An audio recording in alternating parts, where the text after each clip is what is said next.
Good morning. I am Kate Schmidt, Executive Director of Faculty Affairs.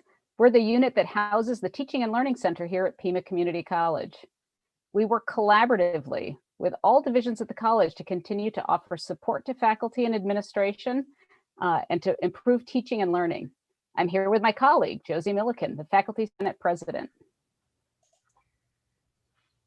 I am excited to be here to participate in the launch of this cross-discipline conversation series, beginning with the panel, Creating a Program for Jobs That Don't Exist Yet. The cross-discipline conversation series is supported by the Faculty Senate and the Teaching and Learning Center for the purpose of sharing faculty projects and programs with other faculty and administration while fostering collaboration and cross-discipline work at the college. If you would like to host a session and share work or a project in your division or department, please contact Ricardo Castro Salazar at rsalazar@pima.edu. I'm now going to turn this over to my esteemed colleague, Devin Marble, who is an advanced program coordinator in instructional multimedia. He'll be today's facilitator for the event.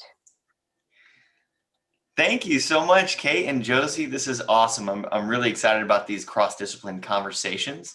And thank you everyone in Zoom and on YouTube for joining us. Please make sure that you guys put questions in the chat because we have some really excellent speakers today. So really what we're talking about is a very casual conversation about preparing our community for the future of work.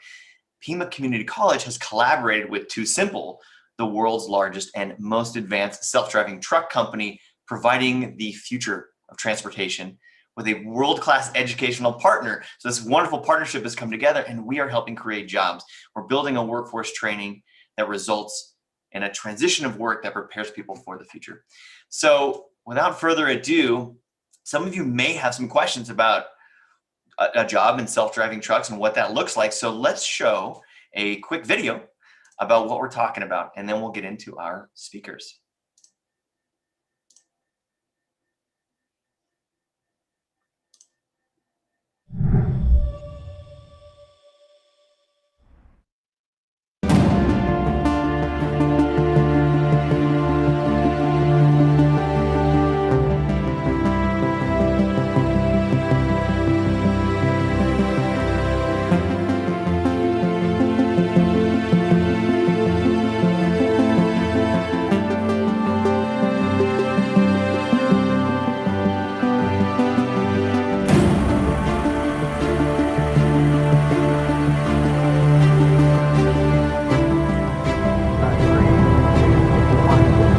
Autonomous driving started.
Wow. All I got to say is I think I might be changing careers. Sorry, Amanda, my dean, but this might be a career change for me here. Now, without further ado, I really would like to introduce the Director of Transportation from TuSimple, Jay Lau, in addition to a few of our other Pima Community College representatives, Dean of Business and Information Technology at Pima, Jim Craig, as well as the Advanced Program Manager for the Center of Transportation and Training, our Workforce Division, Missy Blair. These are the people making the magic happen with our partnership with TuSimple and Pima Community College. So Jay, do you think you could kind of start at the beginning for us? How did this collaboration come about? Yeah, happy to, and excited to be a part of this this opportunity to be with the team and talk about our partnership. So I joined TuSimple about 2.5 years ago, And right prior to my joining, our head of external affairs, Robert Brown, and Ian from the Pima team, we're having a conversation about what is workforce going to look like with this amazing but truly transformative technology, and trying to find a way to advance the opportunity for a workforce to be prepared in a way that's both thoughtful as well as productive. There are 29 of the 50 states where driving a truck is the #1 profession. And we believe wholeheartedly that despite how amazing and transformative our technology is going to be, that there is absolutely a position for those drivers, those professional drivers, and we want to be a part of that solution to help skill them up. But we're an autonomous truck company.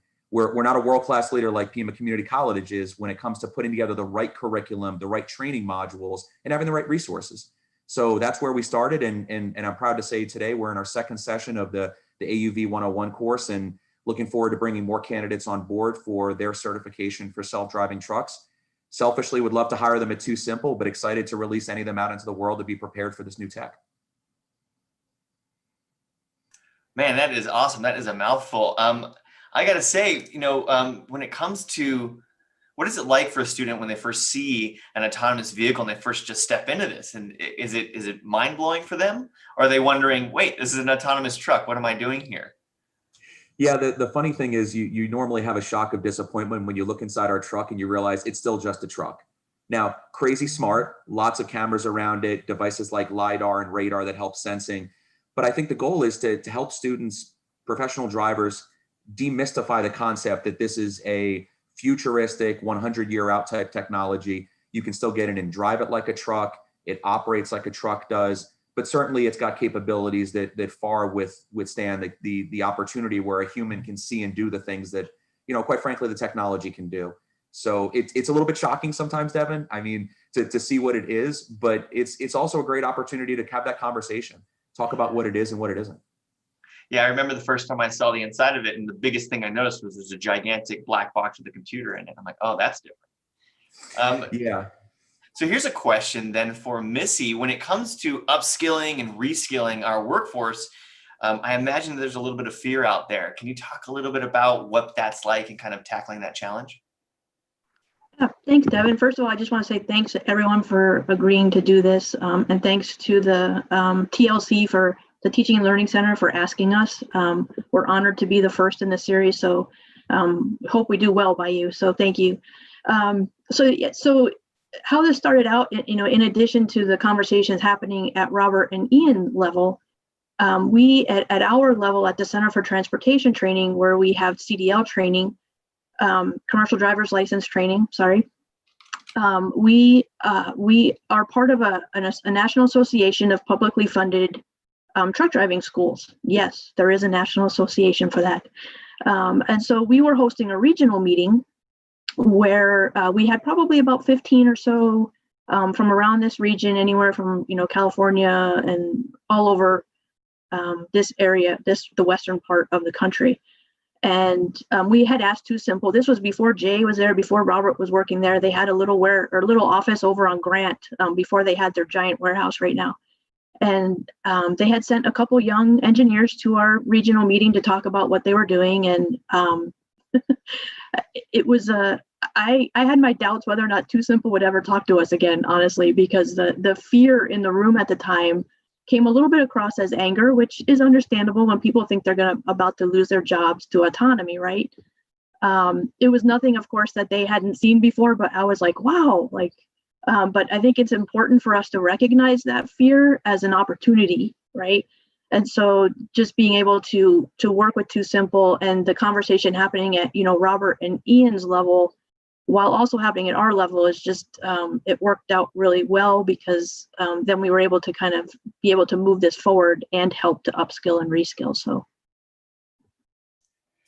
That's awesome. I think we need to bring Jim into this conversation, our wonderful dean. So before I actually do that, I think we do we've talked about Ian and can you maybe tell us a little about who those people are? Ian's our vice president, right? So people out there can understand kind of how this is just so many people coming together to make this happen. Is that for me or Jim? Yeah. If you could just kind of define sure. who those other people you were talking about were. Yeah, and I think it's important to add to that story too about what was happening at Robert and Ian's level, because Robert's like, and the bigger also at 30,000 foot level is that we then had a position created to where business and industry had someone to go to, where in the past that has been something that the college struggled with, where business and industry didn't know who to go to within the college.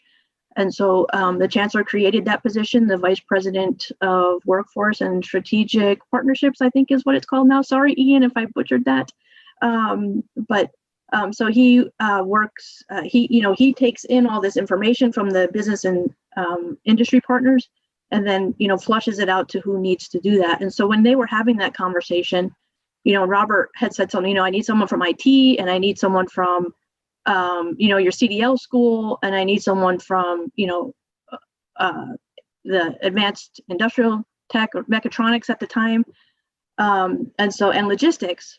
And so Ian's like, well, you realize that's, it's 4 different deans and 4 different reporting lines, but let's make it happen. So that's really where this comes into that cross-discipline, where it was very different, but here we are. So this is a perfect segue to Jim Craig, our Dean of Business. So can you tell us a little bit about how you fit into this puzzle? Yeah, thank you, Devin. It's great to be here today. And today I'm really speaking on behalf of the IT division, the business and IT division, as well as the applied tech division led by Greg Wilson, and logistics led by Amanda Abens. And I guess the best way to describe this collaboration is looking at the problem. You've got an AI-enabled empowered set of computers, artificial intelligence enabled empowered set of computers driving a semi. So need I say more? The need to integrate IT skills and competencies into this new kind of job that doesn't exist really is what necessitated this collaboration. So Missy, can you tell us a little bit about exactly what is this program? What are students going through when they go through this program? So right now, it started out as a 12 credit program, a certificate program. Right now it's 11 because one of the requirements was dropped for the AIT class. So the automated industrial technology class used to have an OSHA type class required for that, but that's been dropped. So it consists of 4 classes now. So an automated industrial 125, which is electrical systems. And there's a logistics class, logistics and supply chain management, the 106, which is transportation and traffic management. And the computer information systems, of course, which is computer hardware, so that drivers can learn how to, work with the hardware and have that vocabulary if they need to troubleshoot, etc. So I think it's important we didn't get to that easily. To back up about, getting to that, the process of getting to that certificate, it took about, 6 to 8 months to do that. And so the process for doing that is we really had to identify key people and then schedule regular meetings with the employer to do that. And then in the beginning, we also had, it's like, well, I think the expectation was that they were going to need a bachelor's of some sort. So how could the community college help, right? And so that's where it was interesting talking with the employer about that aspect. Well, do we really need a bachelor's, or can we do some kind of certificate program? And so working on those competencies, and then, asking an employer who's a startup to come up with competencies while they're trying to run their business, right? That's something that it was a conversation that really we had to help them with. And I think we saw that there was some resistance to that internally. So it is a full conversation with us in helping the employer do that. Listening is a big part of it, listening to the employer needs. And then just patience with their, as some of you may know, TuSimple is a unicorn company. So they've had lots of money invested in them. And so that requires time from them for investors to come visit, et cetera. So we did have to take a couple month hiatus and just being okay with that. So I think that covers the process. We probably had 11 people or so in the room. And then when we came back in the new year, we had one more person added, Kawabi Brooks. And I don't know we just kind of, once he came in the room and helped us with all those competencies, everything just kind of flowed in a matter of a couple months and we had it done. So it was great. I just want to follow up with you. You use this word employer a lot, and we're talking about TuSimple in that arena right now, right? So in this environment where jobs are very, very important, it's a metric that we hear about on the news all the time. Is it too early in the process to know has there been employment? Can you speak to that? So we have had one graduate for so far this just past fall. So we're excited about that. It doesn't sound like a lot, but we'll talk about some challenges later. We do have a challenge or two in terms of getting some more graduates. We have about 12 or 13 students in the pipeline right now in various stages that we know of. Again, we'll get to that. That is one of the challenges. But it is something we have referred some of the students within the program already over to Jay just to start that conversation with them. And then of course, Jay is also one of the instructors for our exciting new introduction to autonomous vehicles, which I don't think I even mentioned that as one of the classes. I may have, but it's Friday. It's been a long week. Sorry. So there's a brand new class, Introduction to Autonomous Vehicles, that we created as brand new. Once we had the competencies, we were able to back a bunch of them into the classes that already existed and then created this new class, the Intro to AV. And Jay is one of the instructors for that. So no better instructor for that. So Jay, what's that like as an employer, being able to see and interact with the students at the early stages of their education for some real heavy duty future of work opportunities? Yeah, so it's amazing to see the excitement in the students that come through the class that are want to feel empowered to know more, to be more prepared. It's you get this I say gleam in their eye, but it's a virtual class, so I can't see them. I'm seeing it through the discussion boards. But the way that the students interact with the technology and approach the technology, certainly as we look for employees, the hardest thing when we're hiring is the skill set doesn't really exist in the market yet. So like you use the title, the job that does not exist. So when we interview folks, we're asking about, do you understand the technology? Have you worked in that space? We used to joke, and this may be still true 6 months ago, more people have actually been on the moon than piloted an autonomous truck. So when you think about that, I can't call Buzz Aldrin and ask if he's interested in driving an autonomous truck or not. He's already been to the moon. But, you think about the competency and how we would hire for it. We were super passionate to create a network to feed students into the program, to create that workforce opportunity. And we've been, quite aggressive in our growth plans as a company. We're in Dallas now. We're hiring in Houston, San Antonio. We're going to continue to branch out as a company. So the more opportunities for this virtual class to create that momentum of drivers, whether they live in Nashville, Tennessee, Dallas, Texas, or Tucson, Arizona, just that opportunity to have that conversation. This makes me want to turn to Jim and ask, how in the world do you create a program for a job that does not exist? I mean, there's going to be people out there who are going to look to this and say, we want to replicate this. We should be replicating this process so we can bring silos together and communicate and just really bring everything together for the students. So how do you create a program like this? Devin, it was a real challenge. We picture all these people sitting around a conference room together, and you have this fabulous startup company with TuSimple trying to get their business going, and then we at Pima Community College were asking for job descriptions to start with, right? And there's dead silence because there weren't any job descriptions. So some of the team members, couldn't even see past not having job descriptions. So our job was really to assist TuSimple to draw out the competencies needed. What does this job, what does this position really need in terms of being successful, and what kind of skill sets do they need to have? And then, of course, we need to map all those competencies and skill sets to either existing courses or define new courses that have to be developed with those outcomes in mind, with those competencies. So it was quite an inventive and creative process, but it was very worthwhile. That's awesome. Well, so I want to make sure we put give a little attention and love to our live chat on YouTube right now. We have a question that has come in from Marcia. Is there a class for current CDL holders, or should workers complete the whole certificate? So is there a way for someone who already has their CDL who would like to then get into autonomous vehicles, or should workers complete a totally different certificate? So I'll take that one, I think. So there is if TuSimple requires at least 3 years of driving experience. And so you can jump into the program.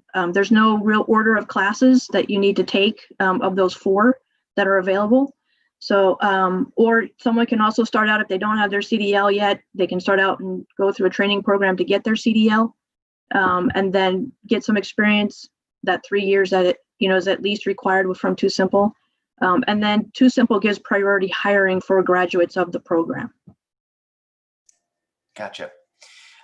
Jay, here's a question for you. So is it difficult to find a workforce for your large, quickly growing company? I mean, I understand that we are producing students and we're really hitting hard the ability to educate and upskill. But as a company who needs a workforce, what is that like? It's a challenge, Devin. I mean, we're not just hiring CDL certified holders to test autonomous vehicles. We're hiring algorithm engineers, we're hiring technicians, test operations candidates, and we've grown so significantly as a company, doubled our size in Tucson in the last year, despite what's going on in the COVID era that we live in. So one of the bigger challenges is we finally, I feel, got comfortable with what our requirements are for a lot of these different positions. But the pace that we're growing at and managing through the number of candidates, getting to the right candidates with the right skill sets, that has been something that we have focused really heavily on internally to make sure that we build the right culture, build the right competencies, but also make sure that we draw off the best of the best in the marketplace for whenever we're hiring. That's awesome. We had another question come in from a person who I'm going to just not do well with their name. I'm so sorry. Chien Wei, I hope I got that right. Yes, the question was, is there a new class? There's a new class called Introduction to Autonomous Vehicles. Is this the same as AUV 101? Thumbs up. Check out Pima Community College's online, pima.edu, for the AUV 101 class, and you can get started with this. Missy, I want to make sure that I give you the opportunity to talk about some of the challenges and the barriers to kind of making this a success, right? Because there's no way that things can be perfect, but you guys are clearly making this happen for students. Thanks, Devin. And I think the first point is the perfection part of it. I will say that throughout this process, I had seen the chancellor somewhere at an event, and he had asked, of course, how things were going, holding me accountable. And he's like, okay. And so I gave him, the rundown of where we were at. And he said to me, well, just make sure it's not perfect. And I just kind of backed up a little bit and thought about it for literally a couple minutes, because I'm like, wait, we're like Pima Community College and North Star, and it has to be perfect. And so I went back to him and said all that to him, and he's like, okay, it doesn't have to be perfect, So, and he had said, that's one of the things in academia that we struggle with, is that we wait on things too long because we're waiting for it to be perfect. So get it out. We know this is not going to be the final iteration of it. So get something that's good. It's still good. It still has quality to it, but we'll keep changing it until it gets better and better and better. So don't wait for perfect. And that was one of the things that still to this day is probably one of my biggest aha moments from the whole process. So that was a challenge for me, is letting go of perfect. I still struggle with it, honestly, but some of the other struggles that we have are challenges, opportunities, right? Some continued communication about students, because they're scattered around the disciplines. And it's not, there's only selective admissions, so they don't reach us until they get to one class.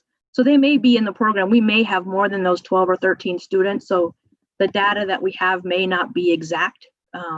Oftentimes they will contact us, but sometimes there are people floating out there, and then we don't hear from them until they need that AUV, the Intro to Autonomous Vehicles class, for example. Barriers to completion. We do have one of the classes right now is it's a hybrid.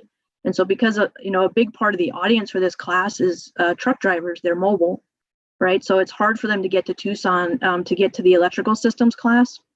And there's no slight on anyone, on the team, et cetera. It's just something that we're dealing with as a challenge of how do we fix this so that we can actually have people complete the certificate program and be able to do it remotely. It's something we're all struggling with, especially now in COVID. But it is something that we're looking at. And I think we're going to talk about some of that in terms of where do we go next later. So, and I don't think anyone will be surprised. And again, it's not against any one department, but we do have some bureaucracy with our internal processes. So we had to, and this is where a shout out goes to our dean, Amanda Abens, Dean of Workforce. She really had to push up against some processes that I just didn't have, the muscle for, I guess, sometimes. And so, so there is some of that in there. So just if someone's looking to do that, just be ready for that, and take a partner. We'll talk about that in later, but just know that there's assemble a good team, and these challenges can be, managed, but those are some of the challenges that we dealt with or are dealing with. Well, on the flip side of challenges, let's talk a little bit about some of the successes of the program. Now, the McGrath connection is something that's new to me. Jay, can you speak a little bit to that? Yeah, happy to. So as we've been talking about, we're building a curriculum for a first ever program that just simply does not exist in the marketplace. So we were looking for some credible written material on technology that changes, it feels like, by the hour. So the opportunity to work with Mr. McGrath and his context really gave the students a foundation to work off of from a learning standpoint.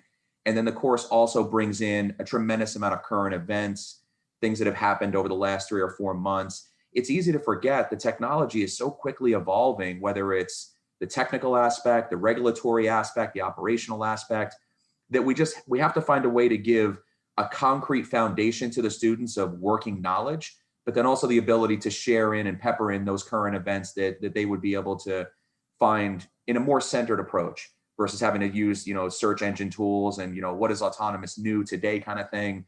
The McGrath text has been a really nice way to just level set the students from a learning standpoint, because there are some curriculums, some parts of the curriculum that are just foundationally structured, levels of autonomy, the history of autonomy. And the book is perfect context for that. What about, you mentioned a little bit about like educating students on autonomous vehicles. Can you talk a little bit about that public education? I mean, we showed that video at the beginning because I think it's important for people to understand, like, oh, it's an autonomous truck, but we need a workforce. Can you explain the challenges of that kind of like outreach public education? Yeah, I mean, Robert, who's the head of our external affairs, Robert Brown, does a tremendous amount of work around that to make sure that we're working with leading organizations that can get out into the field. There's only so many of us at TuSimple to what we like to say, have that conversation. I don't think this would surprise anybody on the call, but we have a lot of conversations between our drivers and our engineers actually out in the field. Those that see the vehicle at a commercial truck stop, at a shipping location, at a customer location. And what we work very hard on is making sure that we can do a train the trainer approach of what does this all mean? Because I love the opportunity to be a part of what we're doing, but I can't be in front, nor can Missy, and nor can a lot of the great people who put the content together in front of those prospective students out on the road.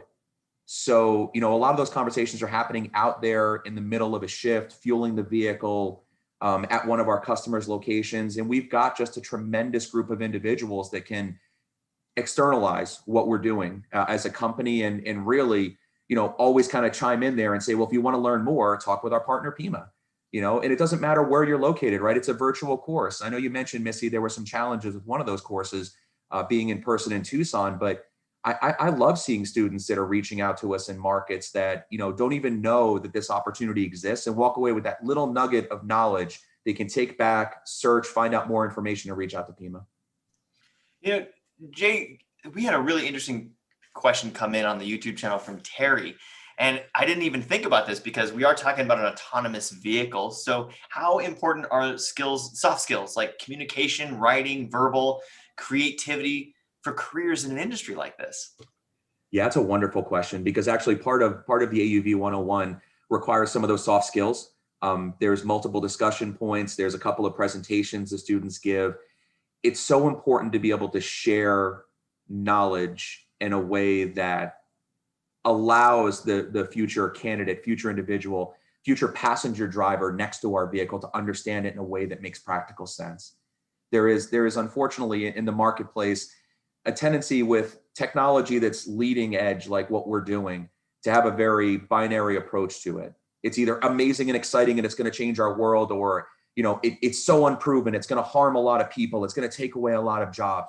So those soft skills of being able to explain personal experiences and how this company is going to, and frankly, some of the folks that compete with us, how we are going to transform this industry in a way that most can't even consider in the realm of fuel sustainability as a country, food insecurity. How can we bring food to the table faster with these types of vehicles? So there's so many different touch points that we love having candidates with those soft skills to be able to verbalize those. It's not just talking about how cool and amazing the technology is, it's how does it impart in your day-to-day life, that understanding, that takeaway of how it's going to change the way we live as citizens.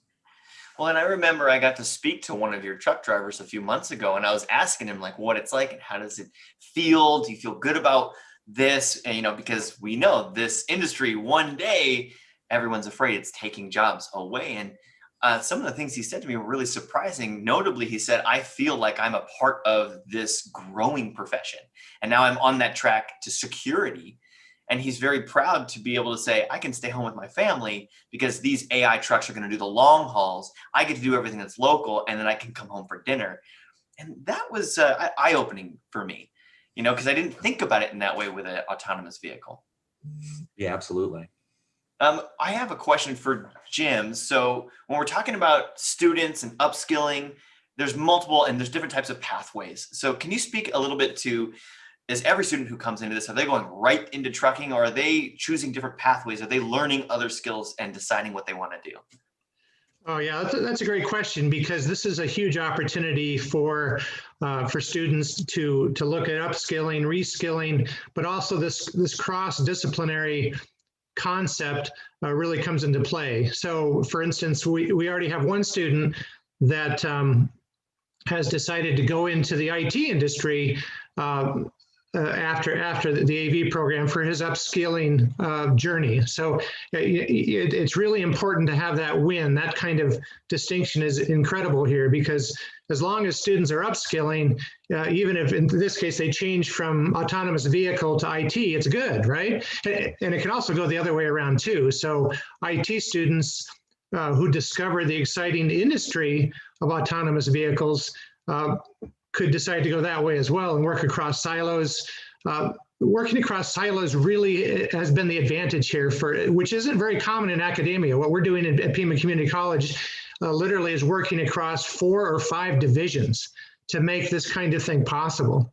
And so that really sets the tone for the future of work and the way to best serve our community, to best serve our future. And that's really part of the vision and the passion that we are at Pima Community College. Missy, Jim's talking a lot about these exciting new classes happening at Pima. Do you find that students have like a need to be the first one in the class for a new exciting venture? What is that like, having this new exciting technological class at Pima for students? Yeah, that's actually been one of the most surprising successes of the program. Is when we first started rolling it out about 1.5 years ago, we had people just contacting us because they just wanted to be the first one to do it. That was their sole. They didn't even if they weren't planning on driving AV anytime in the near future or being part of it, they just wanted to be the first to do it. So it was an interesting success of the program. Now, is there for students, we had a question come in asking, is there an autonomous vehicle on Pima's property, or do the students have access to autonomous truck, or is it all didactic in the book? Yeah, it's all online curriculum through the written text. We can't allow legally right now access to it, especially with everything going on with COVID. But that was one of the conversations we talked about at the very beginning, Missy and I, is there are some of these pieces of context that you have to see to completely understand. But that's part of, I would say, like you said, Missy, going from good to better to never being perfect but great is that future opportunity to bring students around the vehicles and really start and touch and feel some of the hardware that we talk to in the class. Gotcha. Missy, can you speak a little bit to the COVID aside, can you speak a little bit to the access to trucks that students have who are going through the Pima courses? Sure. So we do have, we have a quote unquote regular CDL school, so a commercial driver's license school. So we do teach Class A. And so we have two semi trucks right now. A third one is on the way. It's ordered, but it's been delayed until March, unfortunately. But one of the trucks that we have is, we're really excited that is a donated, formerly now retired autonomous truck from TuSimple. We had advice from our advisory team in the CDL school that we really should have an automatic truck. We had hesitated to do that because we didn't want to send students out with that restriction. It's a restriction that if they test on an automatic truck, they can only drive automatic trucks in the future. And so we didn't want to give that restriction to students, but because most of the trucks now are automatic, our industry partners had advised us that, you may be leaving some students out of the industry that may be only comfortable with driving an automatic truck. So, and because the autonomous trucks are required to be automatic, it just worked out really well that they had one that they were retiring and they offered it to us. So I get all geeked and nerded out about this because I just think it's just this incredible piece of history that we have. So we have the first autonomous truck that TuSimple owned in our fleet. So it's been really cool to see that. Can you really quick, just for those who don't know the terminology, so when you say automatic, you're talking about the transmission, an automatic transmission vehicle, right? Yes, sorry. Yes. So our primary training trucks are manual transmissions. They're 10 speeds. And so it is, and it's different from shifting our normal cars. It's quite a process, honestly. And so it does add a little bit more of a, it's more of a skill set to be able to shift. And sometimes people just don't want to do that, right? They just don't want to, or they just don't feel confident doing it. And so we want to be able to offer that opportunity to students. So it's not only cool and a part of history, but it's also something that helps our students get into the industry if they have hesitations about driving a manual transmission. That's awesome. I grew up on a manual transmission, which now seems so archaic, but I love driving a stick shift vehicle. So here's a quick question for Jim. So how does this program evolve in the future to assist TuSimple? Well, as TuSimple evolves their technology and learns about the best way to approach their business model, we adapt our program as well. So, for instance, cybersecurity is a possible future component. Cybersecurity is so integral to the ongoing success of any autonomous vehicle infrastructure. So having technicians and staff with a improved or heightened awareness of cyber threats and how to avoid them, how to look for them, that could be invaluable in the future. We're also looking at including more sensor and data analysis competencies and content to some of our AIT courses and our solutions. So those are just a couple examples of how we plan to evolve our program consistent with the industry and with what employers like TuSimple need in the future. Jay, can you talk a little bit to how TuSimple deals with that cybersecurity role? I mean, the first thing I think of is, are you talking about like Fast and the Furious? They drive up and they're hacking into the autonomous truck so they can steal the haul of, Dunder Mifflin paper in the back? I mean, what's going on? Yeah, most people have that envisionment of Vin Diesel in like a Civic with blacked out windows driving next to our truck and just simply trying to hack it. The thing that around cybersecurity is it's critically important. As Jim was saying, it is an area where I think there's tremendous competency on static objects, but for automotive side, it is definitely a growing industry. And it's one of the hallmarks of keeping the cargo safe. And in a new world where, the old days you would attempt to hijack a truck, you'd have to force the human being to pull over. An autonomous vehicle is not designed to interact in an aggressive way. Its actual main purpose is to be a passive, safe vehicle on the road. So the main difference though for I call them the bad guys out there looking to do harm to the vehicle is, smile, you're on candid camera. We've been tracking your speed, your trajectory. We have all of your information on file. So we look forward to seeing you at a jail near us soon.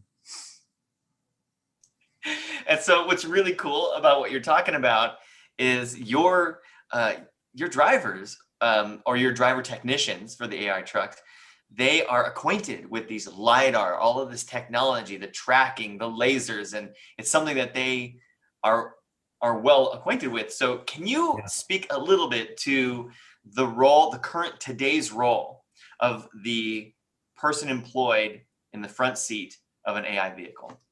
Happy to. And when we talk about those in the front seat, we have a right and a left seater.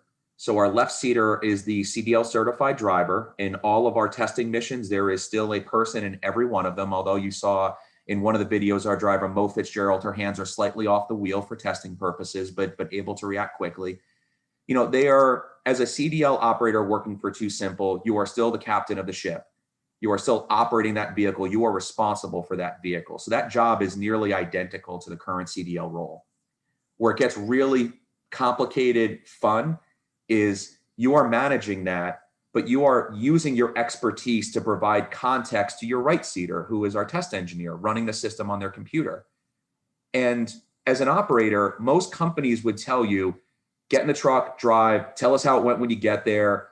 Please don't tell us every time something is wrong or there's a problem. In trucking, no one wants to consume that kind of data. You know, quite frankly, the industry is used to saying, hey, Jay, go out, deliver the cargo and tell us if anything went wrong whenever you deliver. For our drivers, the job is so uniquely different because we want constant communication. One of our drivers referred to it almost like a NASCAR scenario where your pit captain is next to you and you're talking the whole time. Car left, right intent, you know, and the engineer next to you is talking back to the driver. So you're still in charge of it the way you would a normal vehicle, but it was referred to earlier, those soft skills of communication, so critically important. And then I would say a situational awareness to being able to learn about the technology. So in one of the clips, you could see our operator, Brett, walking around the vehicle with a tablet, checking the LiDAR, checking the cameras. So he's been given that training and that knowledge and that ability. So Brett knows what to look for. A scrape in the LiDAR means there's going to be degraded performance in it. That's just common knowledge in the autonomous space. When Brett understands that and logs it, he's also got a new skill set he's developed and he's brought to the table, which is an understanding of the hardware side that most truck drivers would not have the ability to without working for us. We had a really great question come in from the Zoom from Ricardo. And I think this question actually can be answered from both the Pima's perspective and TuSimple's perspective. But we'll just start right with Jay since we're on the train. Can you talk a little bit about what this means for business? Like, how will this affect business? And what will this technology look like in 10 years? Yeah, it's an excellent question. So when it comes to some of the fundamentals of trucking, the way it's going to change business are vehicles can operate longer hours of the day. They will deliver cargo faster. They will do it with a lower carbon footprint, operating at the optimal level that the vehicle can operate at. And it's going to change the ability for goods to get delivered in this country. And you know, when it comes down to it, I think most of us, if you weren't already this past year familiar with an e-commerce platform that you wanted cargo delivered to your house, a package delivered to your house, most people until about 9 months ago probably had no clue how it got delivered. But heavy trucks are transporting 90% of the weight that's delivered in this country. And those are the trucks that we're looking to automate. And as we as a society change over the next decade, as we demand more and more higher levels of service, more ability to deliver to my home, my groceries, my products, my goods, this is going to supplement the current driver pool that is out there to help the industry continue to grow and fulfill that need. You know, in 10 years from now, really the best way to look at it is this technology that ourselves and some of the folks in the industry are developing is what's referred to as level 4. So it's specifically a point-to-point within an operational design domain. In 10 years from now, that is going to allow that similar model of level 4 is going to allow more origins and destinations, more capability, more markets to be opened up. And on the human side, when we talk about access to goods in certain parts of this country, this is going to change the game as it allows people to receive items that they purchase in ways that prior maybe were just unimaginable from a scheduled delivery standpoint. Wow, that's deep. That's just so much to think about 10 years down the road. And these trucks are hauling 90% of our freight safely and it's eco-friendly. That's crazy. What about from Pima's perspective? How do you guys see this affecting business and students that we provide to the workforce as the technology grows? How about Missy? What do you see? Your boots on the ground.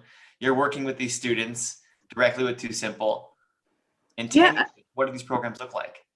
Yeah, so and that's the thing, is that that's what excites me, is that it could be completely different, and we'll continue working with TuSimple and any of the other autonomous vehicle companies out there that, you know, are interested in using this program to help upskill their workforce. So I see it continuing into the future, and whatever we need to do to help industry, you know, get that quality workforce that they need, we'll do what we can to do that.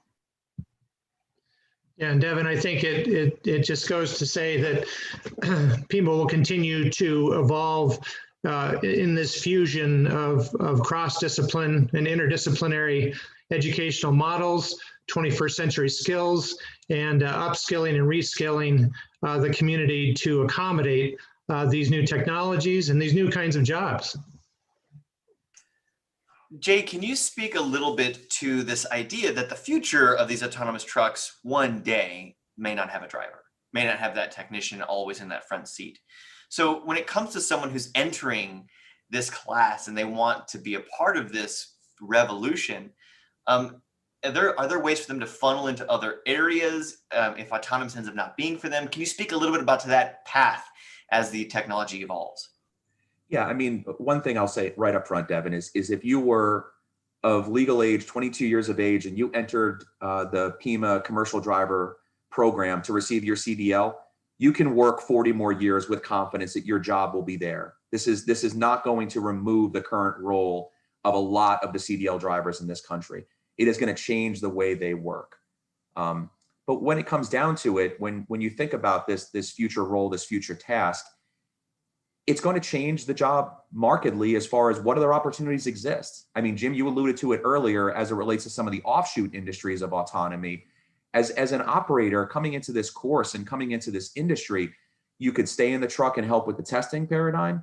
You can learn about how the oversight system is going to work and really be like an air traffic controller of autonomous vehicles. You can move into a more technical role, which is really supporting the other job that doesn't exist and hopefully is next up in our approach to hiring for more individuals, which is the technical aspect of it. Keeping LiDAR, cameras, radar on these trucks going when they're not common on assets right now, that technical role. You know, there's no requirement in the discipline to come in as a CDL operator and only be working within the CDL world. And the same approach goes for if you don't have your CDL and you want to be a part of it, there are a tremendous amount of other offshoots of this industry's growth that are going to give you potential career opportunities. We had an interesting question come in that was asking about TuSimple's collaboration with the automotive department at downtown campus. And so that really makes me want to ask you, what's the difference between a TuSimple truck and like a Tesla? Now, I'm not asking you to define Tesla's technology, but someone who takes these classes and learns about the TuSimple trucks, are they also learning about generally autonomous vehicles? Yeah, so I love that question because you're absolutely right. They are. They're learning about how the technology allows automated vehicles to operate. And we do touch on other vehicles that are not just trucks in our curriculum. We talk about items in the mining industry, the aircraft industry, the automotive industry, because the principles of how some of these devices work across those platforms. What I tell people is that the autonomous vehicle needs to perceive the environment around it just like we do with our human eye. And those perception tools like a LiDAR, a camera, a radar, those are universally used in different subsets across all the different industries. So the obvious differences though with our vehicles are 10 times as big and heavy. They are multi-articulated versus a car. So a very different conversation than say a traditional automotive department, but a lot of the foundational elements hold true as far as, you know, the way that those tools interact with each other and they allow the vehicle to self-drive. Very interesting. This might also, go ahead, Missy. Yeah, just to add to that, in the beginning, that was actually one of the directions that we looked at is, okay, do we add the mechanics, you know, the auto mechanic program into this first iteration? And we actually decided not to, based on industry's input, is that at the time they were okay with the operations of the truck.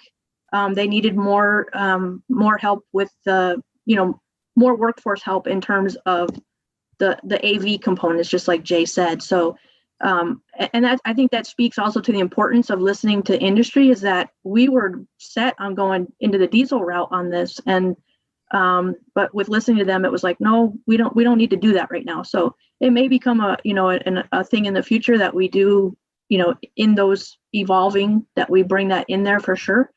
But in the beginning, that's just the direction we went with, just based on industry feedback. Very interesting. Sticking with you, Missy, do you have any advice for people who might be listening on the YouTube or on the Zoom, who might be looking into something like this, or maybe in this current world where everything's kind of scary and we're not sure what the next job's going to be and where the next paycheck's going to come from? We're providing workforce education. Do you have any advice for some people out there? Yeah, I'm always full of advice. So I have a couple things. So the first thing is I also wanted to say, and even for the academics that are listening, and also for those that, are workforce or, the public, the first thing is it was really exciting for me to work on a new class, but then I also took it. So that introduction to autonomous vehicles, it's just an amazing, as someone who created it, and, and the team, our dean, I'm kind of outing her here. Sorry, Amanda, if you didn't want it, but we took it together. So Amanda, our dean of workforce, Avens, took the class, and we just had this moment of like, it was just an incredible experience to see the students interact on something that you created, and the students' conversations that were happening. I think, Jay, you had the same experience where it was an amazing moment where I literally sat back in my home office chair and just was like, this is so cool. So there is that aspect of it. So if you're in academia and you're kind of worried about, the rigors of setting up a new class, et cetera, there is that reward at the end of it also. And also anyone who wants to take the AUV 101 can take it. So the introduction to autonomous vehicles, just like Jay said, you don't need your CDL, you don't need to enroll in the whole program. If you just want to take the class, feel free to do that along with any of the other classes. If you're interested in the CIS class, LGM class, you want to get your feet wet, that's another great aspect of this collaboration. I also, like, internally, don't be afraid to take risks, or even students, don't be afraid to take risks. It may seem kind of out there to go into the AV world, but it's here. It's not going away. There's a lot of money invested into it. So if it's something that you're a little nervous about, go for it. You have a community college here that's, affordable and gives you the opportunity to at least get your feet wet in that. And then internally, just have a great team around you. This collaboration, there's 4 of us on this, but there are so many other people behind this that I wish we could acknowledge every single person that's a part of this, but this is a team effort. And so always take a partner. We have that philosophy in our Center for Transportation. The first time, just a quick funny story, the first time I heard it, I had just started managing there. And 2 of the instructors came into the office, and they had already had this previous, like, if they're concerned about something being a little bit out of the box, they take a partner and they come to you together about it. And so this way, if you're going to say no, you have to say no to 2 people. So it's, we use that a lot. We call it taking a partner. If I'm in trouble, I'm going to take a partner into trouble. If I'm going into, something new and exciting, I'm going to take a partner into that too with me. So develop a great team. And if anyone has any questions after and you need, just feel free to contact me. I assume we'll give email addresses at the end of this or something. So I'm always open to talking about it. Man, I think that is so cool that you took the class, because you know what it's like, and so does the dean. But I have to ask you, did the students know that the dean was in class with them? Like, are they doing their discussion posts and they're like, oh my gosh, Dean Avens is going to read this? Yes, but I mean, we, those who know Amanda, she's very approachable and very, it was a great experience. We were very open about who we were, and it was great. I mean, the students they interacted with us. There was about 10 of us in the class, I think it was, and yeah. It was just one of the best experiences. It was really cool. So, Jim, do you have any advice for, let's say, internally, some faculty, and they're thinking of a different cross-discipline connection that they want to make? They want to start something fresh. You have been along on this journey of hurdles and, like Miss was saying, bureaucracy and bringing the silos together. Do you have any advice on someone else who might have a different idea they'd like to bring to fruition? Yeah, really, the sky's the limit. Don't be afraid to daydream about it. Don't be afraid to think outside the box and ask the what ifs. I mean, that's so critical for us at this point in time. We need to be open about the unknown, about what we don't know yet, about what jobs are going to be the future jobs. Pima needs to be poised and ready to support those. And to do so, we have to look forward and sometimes that can be uncomfortable because you don't know what you're looking for, and you might guess wrong, but that's okay because the future's in front of us, and we just need to reach for it, and we can help support it. And then, Jay, do you have any advice for someone who's apprehensive, or perhaps is a current truck driver who is feeling, this is the enemy, this isn't the way to go? Do you have any advice for someone who's even thinking about getting their feet wet? Yeah, I mean, reach out to us. We want to have that conversation. We want to help demystify what this technology is and what it is not. And we want to have an honest conversation about what this means for current jobs and the current workforce environment. I mean, early on, I'd like to say Pima was one of the first companies we sold on this technology, because 3 years ago for Pima, the team understood that it wasn't an if question, it was a when. And we have that dialogue with a lot of individuals, whether it's a large corporation or it's Jay, who I ran into at the pilot truck stop on Rita Road. And you want to talk about it that way. You want to be able to share that knowledge, that opportunity, and really would love to have that conversation. Feel free to reach out to us. We got a very robust website. Happy to answer any questions that the team has personally or as a company. And, look, it's amazing technology, but it's going to take time to get onto the road. And that's that rare opportunity we have now as joint partners to get folks prepared for when it is ready and it is out there.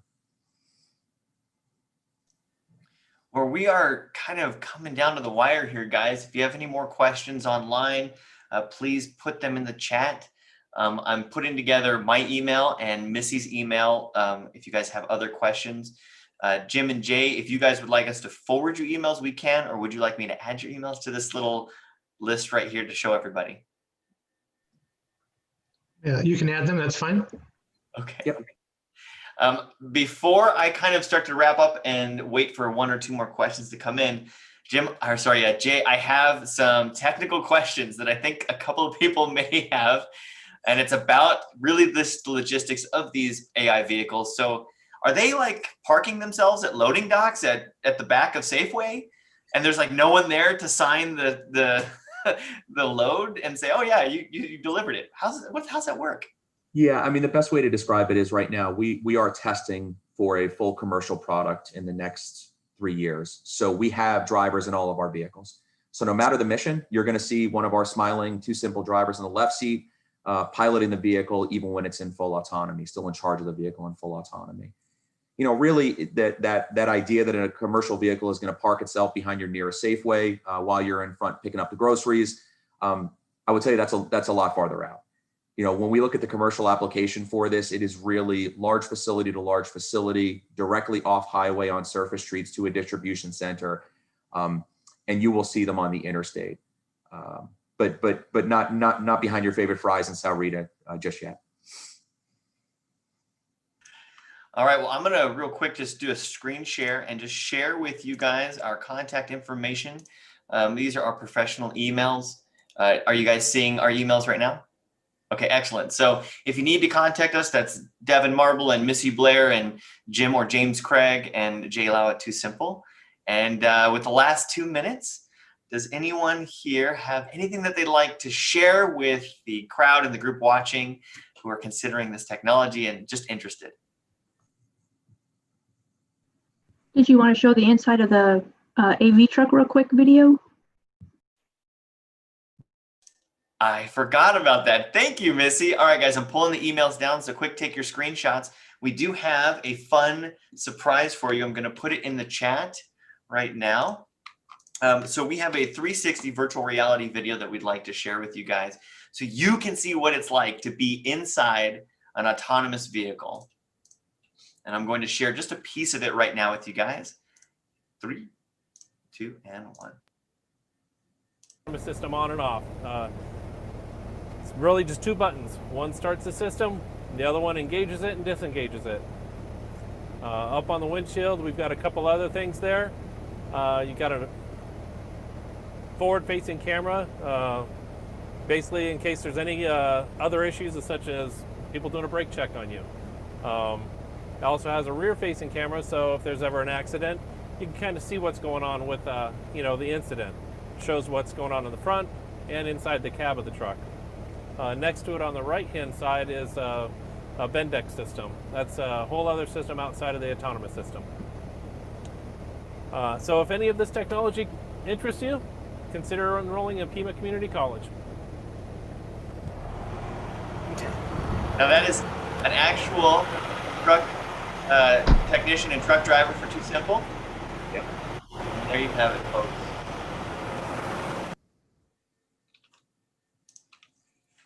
I'll be sure to put that link in the YouTube chat as well for everybody. Thank you, everyone. Thank you, Kate, for putting together this cross-discipline discussion. I think this is amazing. I can't wait to do the next one with you guys, just to be an attendee. I just want to attend all of these and see how everyone is communicating. Kate, hi. Evan, I think we're going to ask you to host them. Thank you so much for being an awesome facilitator for this. And thanks so much to TuSimple and to Missy and Jim. This was a great way to kick off this series. Well, thank you, everybody. I think that's and always we want to thank PCC TV because we wouldn't be able to deliver this without all their incredible work. That's right. Dan, Matt, Glenn, thank you guys so much for all your help. We know you guys are so busy, especially ever since the pandemic hit. We have really leaned heavy on you, so thank you. Thanks, Devin, especially. I really appreciate you jumping into this and doing that. I appreciate it. And Devin also shot that video. So just know that if you use that link, you can drag it around yourself. Also, it's a virtual reality video. So it's Pima is stepping up our game with Devin's presence. So as noted by this moderation and also his awesome VR skills. So thank you again to everybody on the panel. I appreciate it. Yeah, and we're so honored to have Pima as a partner of ours at TuSimple. We love the collaboration, and the sky's the limit as far as what we're going to do is opportunities here together. So thank you. Thank you too.